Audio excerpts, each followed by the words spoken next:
Au Japon, ils ont un mot qu'on n'a pas en français, ikikomori.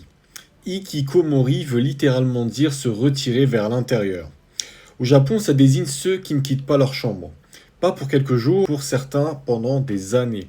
Le phénomène a été identifié dans les années 90 par le psychiatre Tamaki Saito.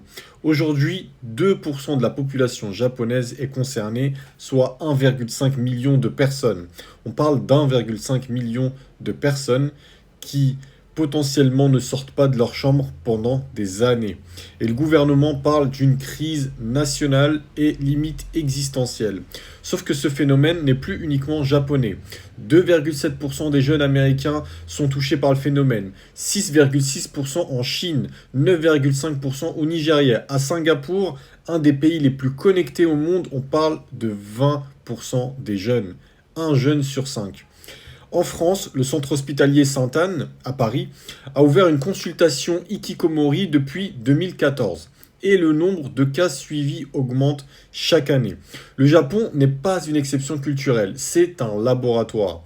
Ce qu'ils vivent maintenant, on le vivra dans 5, 10, 15 ou 20 ans. Pourquoi ça arrive? Tout ce qui nous obligeait à voir des gens en physique, dans le monde réel, s'est effondré.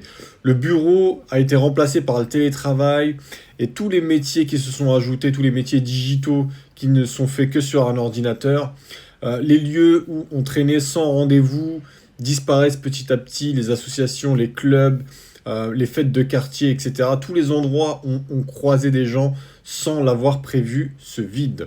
À la place, on a les notifications, les applications, les apps de rencontres, les réseaux sociaux, les 2000 followers, etc., etc. Et notre cerveau a été reprogrammé. Il croit qu'il est entouré. Mais l'illusion d'être connecté n'est pas la même chose qu'être en lien physique avec les gens. On a gagné en liberté ce qu'on a perdu en présence réelle. Je pense sincèrement qu'en 2030, 2035, on aura tous un Ikikomori dans notre entourage. Dis-moi ce que tu en penses en commentaire.